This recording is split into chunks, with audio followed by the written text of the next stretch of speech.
I am Kyla Manarang from BSN-2 YA3. For today, I am going to perform a Leopold's maneuver. So what is Leopold's maneuver? Leopold's maneuvers are used to palpate the maternal abdomen to determine the fetal position and presentation.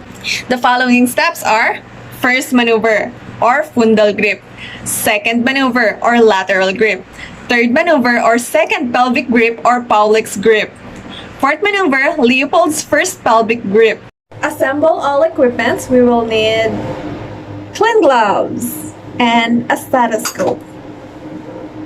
Good morning, Ma'am Jillian. My name is Kyla Manarang and I am your student nurse for today. May I know your full name, ma'am? Thank you. And your date of birth? Okay, great. Thank you. So for today, we will be doing Leopold's maneuver. We will be able to determine the position and presentation of your baby.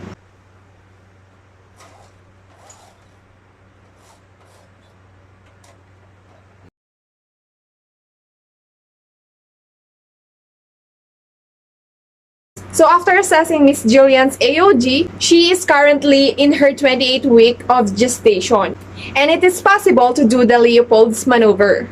So at the end of the procedure, the fetal position and presentation and the fetal heart tone will be located.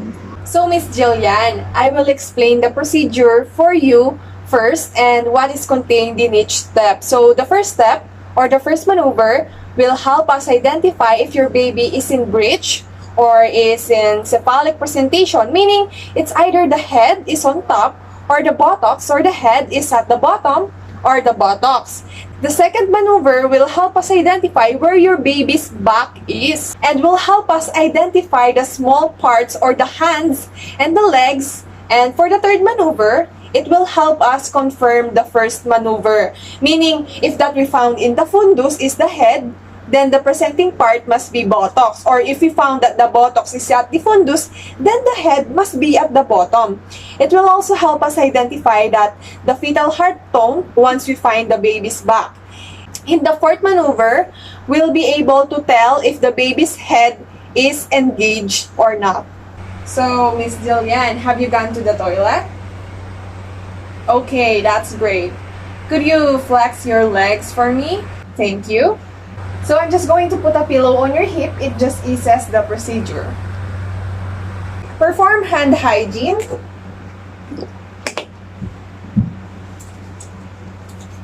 No. Apply gloves if necessary.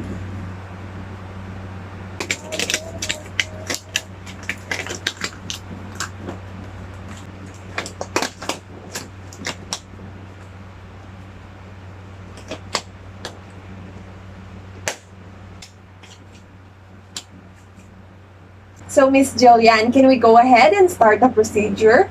Okay, great. So, I'm going to expose only this area and we're going to check it, okay? I'm gonna lift your shirt up. So, we're gonna do the first maneuver. I'm going to place my hands on a fundus like a diamond or a triangle. And I'm going to palpate for the part that is in the fundus. If it's soft, then it's your baby's buttocks. If it's hard, then it is your baby's head. And now for the second maneuver, we're going to palpate for the baby's back. We're going to search for the arms and legs as well. So the third maneuver, I'm going to place my hand on suprapubic area. Is that okay? Okay, great. So we're going to check if the baby's head is engaged or not. So the baby's head is still able to move and is pushed as I place my finger here. So the baby's head is not yet engaged. So now for the fourth maneuver, I will put my both hands on the uterus area. Is that okay? Thank you. So we will now feel for the cephalic prominence or to see if the baby is extended or flexed. So I'm going to push it here.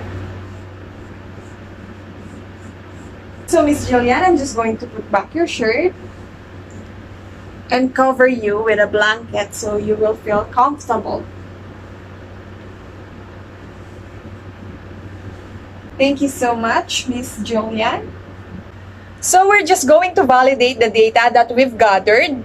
So the baby is at 28-week AOG, and we have palpated the baby's head in the uterus area. Although it isn't engaged yet, and it is still floating as it is still movable. Discard PPE.